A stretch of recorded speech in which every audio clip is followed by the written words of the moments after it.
My view in the book, I come down very strongly in this, is that you should always side on freedom of expression.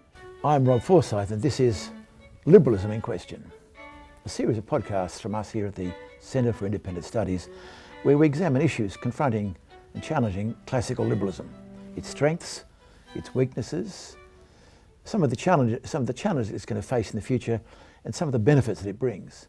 I'm delighted that my guest for this podcast is David Kinley. David is the inaugural chair of Human Rights Law at the University of Sydney, a lawyer, academic with international experience in human rights. And the reason why I want to talk to David is for this reason. His book, which I read with great profit, called The Liberty Paradox, subtitled Living with the Responsibility of Freedom. David, welcome. Thank you very much for inviting me. David, in this book you say you prefer liberty to freedom. Tell me what's wrong with freedom, what's good about liberty? I think many people do use the words interchangeably, and indeed I find myself occasionally doing that as well, maybe a little less so now. I think freedom often tends towards its absolute. Freedom means an absence of restrictions or inhibitions, right. Whereas liberty can be used in the same sense, but often when it has been used in the classical sense and also in a modern day sense, it's a more political concept, meaning that coming with those freedoms are certain responsibilities. They aren't necessarily, and as I make this point in the book, they aren't necessarily a hindrance on freedom. I would suggest they are the thing that ensures freedom is there for as many people and for as long as possible. I mean, one of the main theses of your book is that the limits to freedom are both, I think as you put it, essential and desirable. That limits to freedom are essential and desirable. Are you having it both ways? Well, no, not really, because I think any sophisticated indeed anything beneath the surface analysis of freedom brings you very quickly up against the possibility of one person's freedom and another person's freedom clashing.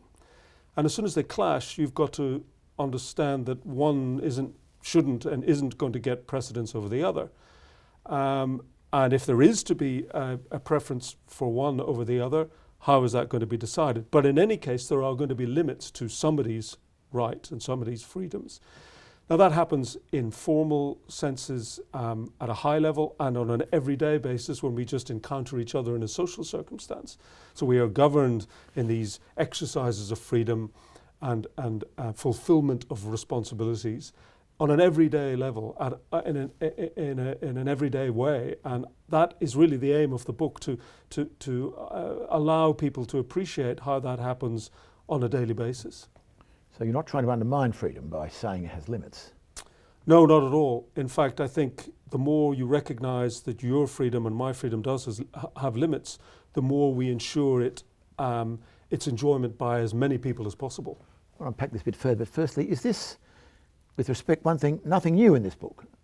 In the sense that, as I understand, the classical liberal tradition, which we kind of breathe here at the CIS, kind of has that in mind. I'm thinking in particular of, and you mentioned this, someone like Adam Smith's, whose Wealth of Nations is a quite insightful book into how economies can work through diversification and specialisation, and even unwittingly competing.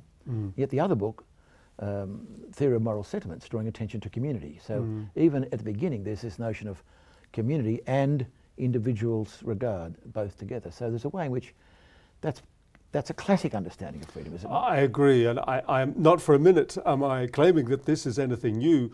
All I was trying to do was to present those classical notions in a modern context. And I suppose one of the reasons why I was doing that, because I had a feeling that within today's discourse, there is a sense where people believe that freedom does mean absolute freedom in the sense that they can do whatever they want.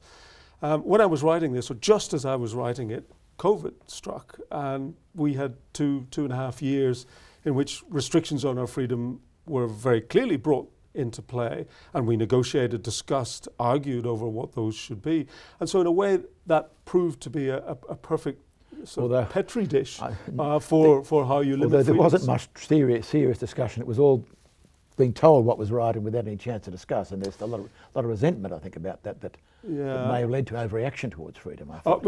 And indeed, I think with the benefit of hindsight, those are things that one may argue about now. But I think there was plenty of discussion at the time whether you feel that the imposition by certain governments was overreacting. It can be a fair view, but certainly people were thinking about it. They certainly were aware of the limitations on their freedom and wondering how far those limits should go. And I think that captures the very essence of what the book is trying to say, that with freedom must come responsibilities. With freedom must come responsibilities. Yes.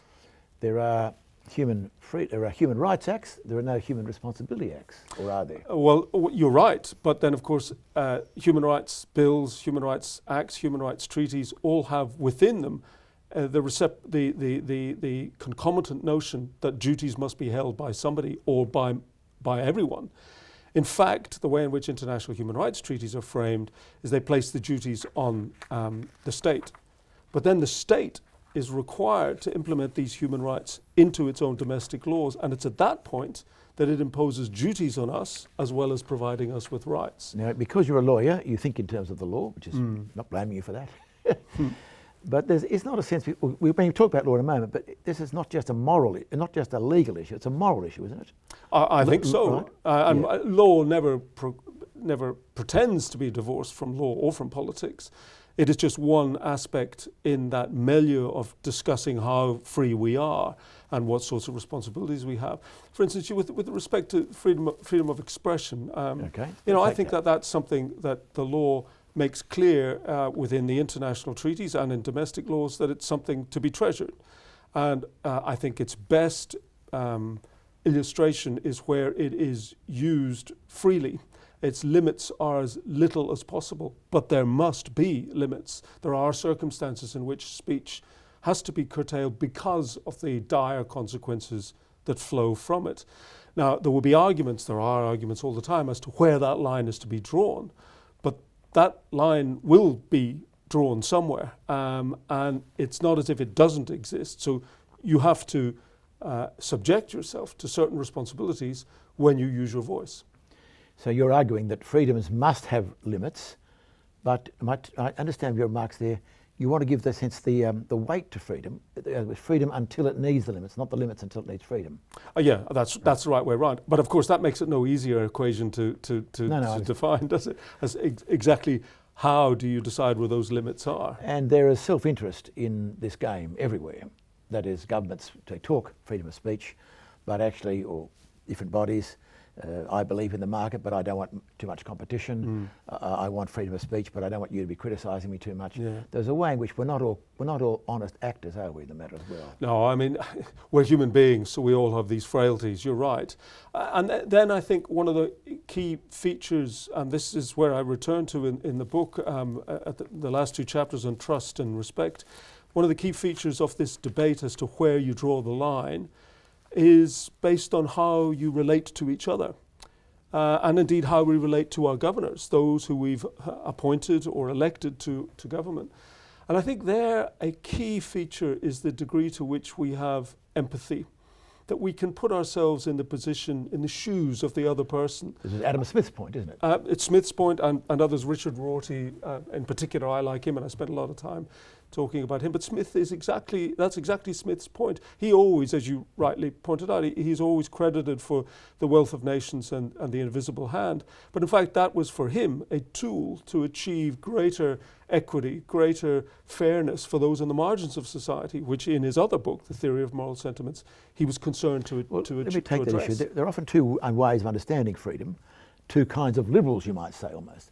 Those who believe in the negative freedom, the freedom from interference, the freedom to have a equal starting position, or freedom to be able to have a go, freedom not restricted. Another freedom, a freedom to have a house, a freedom to live without poverty. How are the two versions of freedom? Are they related, or do we have actually two quite different concepts of freedom out there in the people's thinking? One more left wing, one right wing, one more left wing. Well, I think that is a tendency to view them like that, but I think it's rather simplistic because they're always together in the notion of freedom or liberty. They're never really separate. There is an emphasis perhaps on one and not the other in any particular circumstance. For instance, freedom to create wealth. It's a classic example within a modern democratic capitalist society. Yes. You want people to have that capacity to be able to create wealth, but not, the argument I think is fairly made, not to such a degree that it's the difference between those who are achieving great wealth and those who have no wealth or very little is so great that it creates a disorder, a social disorder. That has to be addressed. What's more, those who create wealth, taking from them through versions of tax, is a imposition for sure, but not a great one, given the utility that can be obtained for those who don't have any wealth by the redirecting of that wealth. That's, I think, the essence of an empathetic society, an empathetic capitalist democratic society. People can be empathetic, I suppose. I know with societies, it's hard to know with the societies, but when you get to the law is not empathetic. The law is compulsory, isn't it? It's a different kind of approach. It doesn't tell me to love my neighbour, just takes my money to give to my neighbour. Well, yeah, but the creation of it is to try and, the institution of law is to try and bring a better and fairer social order. So in that aim, in that purpose, it is empathetic. You're quite right. It may impose obligations, although not always, but it may impose obligations. But behind that is one hopes, if it is working well, is an empathetic drive, an empathetic purpose. Now that, I think, is the important point of good law, that you look at its origins rather than just object to the fact that it forces you to do something. Surely look at its effects too. I mean, there is a kind of belief in the world that if you mean well, things will turn out well. This turns out to be a very big error. I discover looking at the world around me. Good intentions, good outcomes are often unrelated. Well, not unrelated. They don't always lead one to the other. Okay, with the question whether they do and often do. Often don't. People impose laws to try and improve people's fares and unwittingly create. I'm thinking of governments, particularly government, the heavy hand of government trying to make things better often creates disincentives. There's a more economic question I think I'm asking you than a legal question. Well, but that's a legal question as well. I don't know. I think that the view that the government, a big government, is something of an imposition on your life is simplistic. I think that is something that is necessary in order to obtain a social order in which we all benefit living in. Big government is necessary, or government is necessary? I think big government is necessary, because I think big government is the only thing that can quell the otherwise absolute freedom, selfishness of what we as human beings will be driven towards, especially in a capitalist society.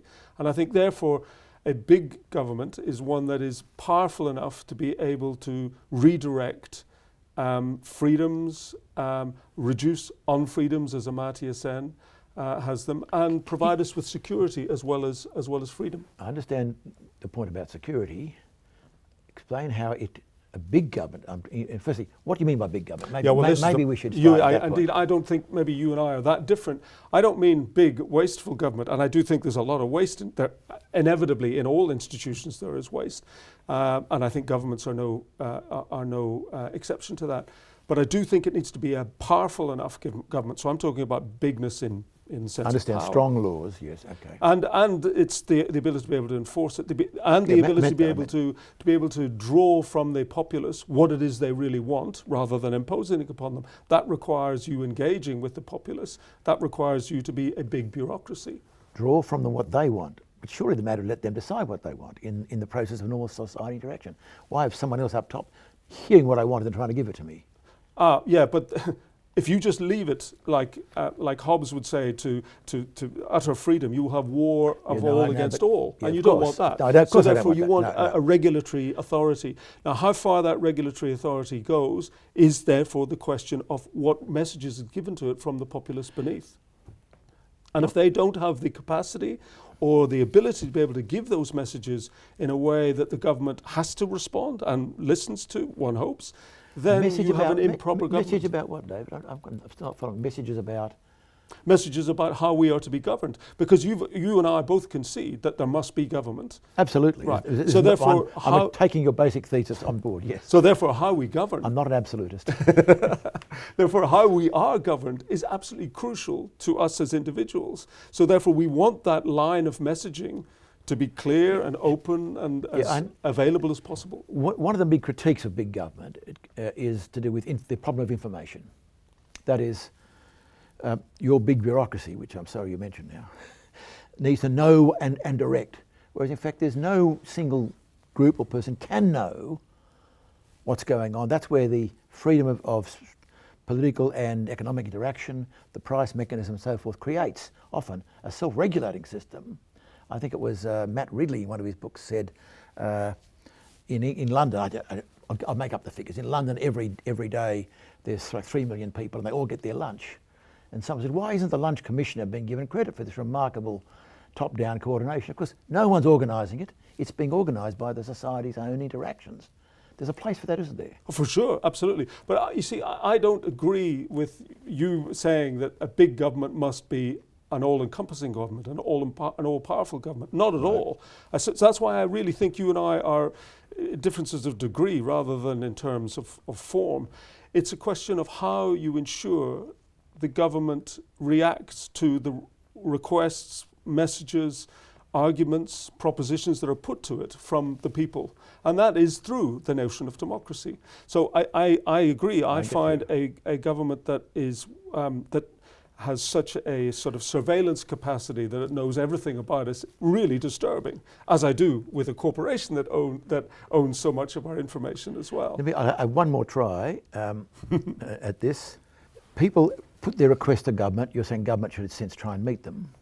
But isn't there a genuine case for government to say, that's not our job, you need to work it out?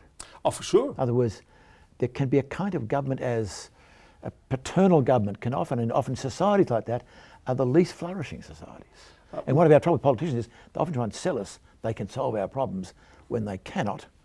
Yeah, and I think I think that is a problem, and I think that is a promise they cannot fulfill. Right. But I do think that the more caring, the better developed, the more secure, the happier societies tend to be those that are economically strong, they're politically free, but they are governed by governments that have a strong social perspective.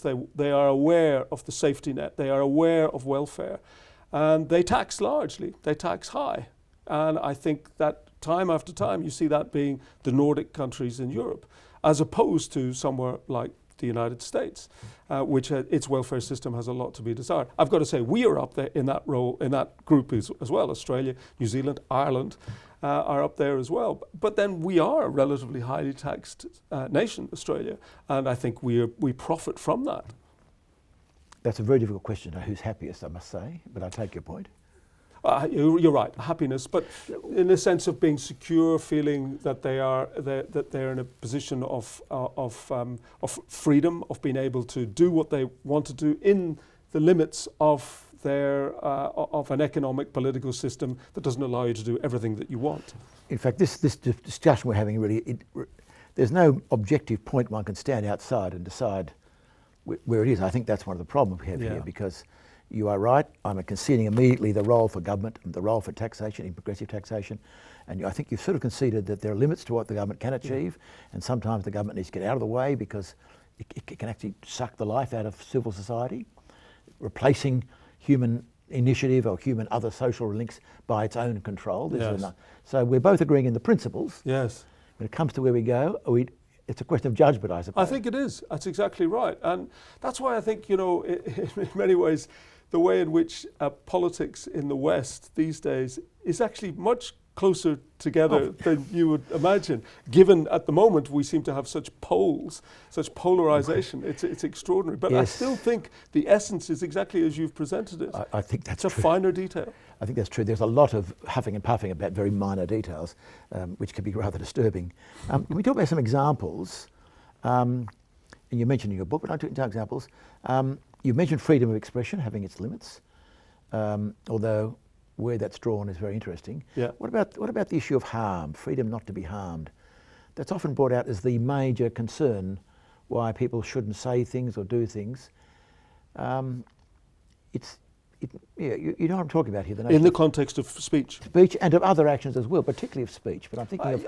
I do. I agree with you. concerned about this. Indeed, my view in the book, I come down very strongly in this, is that you should always side on freedom of expression, and only where you can demonstrably show that it's going to create harm should there be a law stepping in to silence And even the you. notion of harm is not an objective thing; it's got moral components. And practical as well. Exactly what does harm mean, and who is deciding the For example, harm? you may know I'm a Christian believer, and yet I do defend laws. I'm opposed to blasphemy laws. I don't want you to be stopped thinking what I'm thinking is complete rubbish. But there are attempts these days to. We mustn't harm other people's sensibilities, and there's a temptation I feel towards, in the question of religion particularly, both overprotecting. Fear of being hurt, and the issue of, I'll come back to a minute, just stay with that one, I'll come back to the question of equality in a moment. There is a danger, isn't there not? There needs to be a kind of robustness, a kind of... I agree with you. So overcare can actually be unhelpful. I agree, and I quote Chris Hitchens in the book because Yes.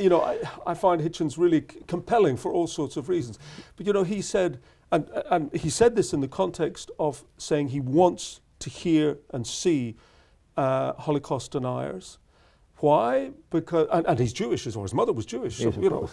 And why? Because he says, I want to counter them. I want to know what they're saying, and I want to be able to counter them. Now, of course, he was probably one of the world's greatest raconteurs. We're not all it's like easy that. for him to say It's that. easy for him to say, exactly. I agree with you. However, having said that, he then follows it up with, I think, a real killer line, and that is to say, because I've not yet met anyone that I could trust drawing the line as to what I can hear and not hear. And I think in the end that's what it comes down to, doesn't it? Whether we're silenced by a group of students who believe that they don't want to be offended because they're hearing somebody who's espousing far right ideology, or it's the government telling us that we can't speak because of reasons of sensitivities. Fact, I think that's a problem for both. One of the traditions I think in the more pro-liberty side weighing is a suspicion or lack of confidence in the judgment of our betters to choose what's better for us. There's actually a awareness of human failing, both of ignorance and other failings that mean we're cautious about an all-knowing, benign government. And yet, how would we know unless you've got the chance to be able to voice it and be shown that you're ignorant? Let me try another difference between the freedom to equality and the freedom for institutions and communities to exist with their own ethos. It comes out, right? Religious, A classic example would be, say, laws protecting people from discrimination on the basis of sexual behaviour versus a particular community or school wishing to live a certain ethos which has particular sexual ethos. Yeah. So solve the problem, a great human rights lawyer for me. So you mean that is immigrate non-discrimination laws, and I'm trying to run this institution in where I need to make what some will think is discrimination. I regard it as appropriate selection to maintain the cultural or religious ethos of my community. Well, I mean, this could not just be religious. Other areas of the world, the notion of individual freedom versus the freedom of a group or a culture or an institution like the church or a lot of these problems are practical, though they veer towards hypothetical as well, because often that sort of clash is negotiated by the fact that the person who has got who expresses a certain sexuality will not seek a position in a school like that. Of course, and with respect, respect. That's not my place, but there is nonetheless a kind of a campaigning. At least there has been. I don't know where today, but in the past, a campaigning. Not that I actually want to go to that school, but the fact that I may not be able to is itself offensive to my dignity. That's why I want the law to change. Yeah, Dignitarian harm. I think there is room for specialist entities and clubs, whether it is a women's only club or whether it's a women's only swimming baths or whether it is a Jewish school that is for Jewish kids. Yeah. And I think that there is room for that. Of course, it's always alongside whether there are other similar schools and clubs that somebody who is not a woman or a Jew if it was the only school in town, it's a very different world. Exactly. But you are going to allow freedom. liberty of institutions and bodies, as differentiate. long as there is genuine alternatives available. I think so. I think that seems to me perfectly fair, and therefore you negotiate your way around that. Well, I can't go there because I'm not Jewish or I'm not a woman. So in your book, you deal with some tough issues. You deal with euthanasia. Do you deal with abortion? I can't remember now. I do, yeah. Interesting, use the phrase at the time of recording, the U.S. Election has not yet occurred. Mm-hmm. So no doubt when people see this, they'll know who won and didn't win. So, but one of the issues I noticed raised during the election was the concept of, quote, reproductive freedom. Mm. You don't mention it because that was just recently coined. What do you think of the phrase? Is that somehow weighing? Is that a fair way to describe complicated moral and legal issues? Well, it's a very neat point to ask, Rob, because of course freedom is such an attractive term. That's why they've said That's it, right? why it's been there. It's been put, and you just attach it to anything. Who wouldn't want freedom to reproduce? So therefore, you just throw it onto, and of course, it's been used by both sides. Of course. So therefore, freedom is, like many words, human rights or politics or democracy, is being abused as well as used. This is an example of my old philosophy lecturer, Charlie Martin, way back in my time at the University of Sydney, before I suspect, no, you were probably born, but most of my listeners weren't. He talked about persuasive definition, where you define an issue in a way that weighs the argument immediately one way. The issue of whether or not firstly, the moral question of abortion and so forth is different from the legal question, of course. But just to say reproductive freedom begs the question. And another one recently was same-sex marriage versus marriage equality. No one can be against equality. And I'm picking two left-wing issues here. No doubt the right has its own version of the same sort of things. There's a lot of confusion by the language that's being used on this freedom issue. And indeed, all these sorts of terms, whether it is liberalism or liberty or freedom, or whether it is socialism, all these words thrown around without sufficient understanding of what they mean. Now, we don't all have to be, as it were, politics or law professors. I understand that, but it's more that they're not thrown around in a way that is so flippant as to indeed be counter to the very notion that you're trying to argue. For instance, I saw the other day, I was watching I think it's relatively old, a Senate hearing in the United States in which one of the Disney children was arguing that she felt that her company, her father's company, uncle's company, should have a sort of better minimum wage, and she was arguing that there should be a higher minimum wage throughout the state or throughout the United States. And one of the senators who she was appearing before her said, "Well, that's socialism." And I thought, and you could see her wrestling with the idea and saying, "It's not socialism." And you think, well, it's just that flippant use of the word as if that silences the argument. That's exactly right. That kind of unthinking shallowness is what both independent thinking, set up in the studies, your own work brings. Exactly. Now, you mentioned at the end of your book, very interesting, you say that one of the key things, you've mentioned earlier in our conversation, come back to it, that what's needed for a free society to work, society with liberty, let's use your phrase, I prefer, a society with good liberty and responsibility is trust. Can you unpack that a little further why you think that's so important? Yeah, I agree with you. And I'm agreeing with you. That was I'm quoting you yourself. That's why I agree with you that you agree with me. Obviously, in a society, we are going to have people that we disagree with, and disagree with vehemently. In fact, we do not like them at all. Now, begging you to, as it were, trust them is perhaps going too far. But a situation in which you don't have the credentials that will allow somebody to extend to you the trust in your judgment being different from mine, and therefore we agree to differ, is based on the fact that we're both engaging in a debate or an argument that is drawing on reason, on rationality, on some degree of association with the truth, whatever the truth is.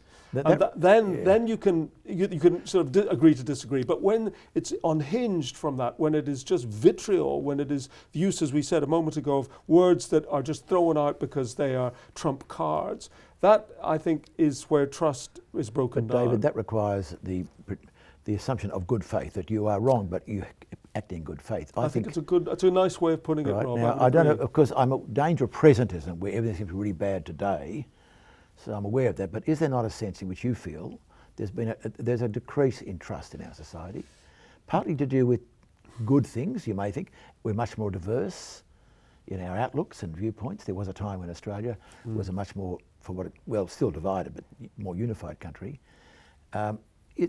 Is trust in trouble, do you think, in our society? Is this giving someone the benefit of good faith being lost? It feels it to me. And indeed, now we have got barometers of this, the Edelman barometer and trust, and they're heading downwards. And mind you, we didn't have those 30 years ago, so exactly. But I tend to think we are analysing it more because of things like that, and because we are somewhat angst-ridden. But I still think that in the faith that we should have in our institutions of democracy may well and should, and I think will, win through these troubled times. And I think we are in troubled times at the moment. We're not often out of them, but we are in them at the moment. And I think the faith in those institutions and people coming back to believe that, in fact, what we want is leadership based on rationality, as an association with the truth, based on data, based on reason, rather than just simply playing, as it were, to the camera. I think that is something that we can rely on, and I believe that within the next 5-10 years we'll find ourselves running into a different circle in the West, and we may well look back on this period, which has been one of of polarization in political debates, as being not a hiccup, but a lesson learnt. You're a sunny optimist, aren't you? Well, human rights lawyers have to be, Rob. I suppose that's right. My guest has been David Kinley, who's an optimistic human rights lawyer. Apparently they all are. Discussing with me some of the crucial issues from his book, The Liberty Paradox, Living with the Responsibilities of Freedom. I'm Robert Forsyth. This is The Liberalism in Question. Thank you for watching.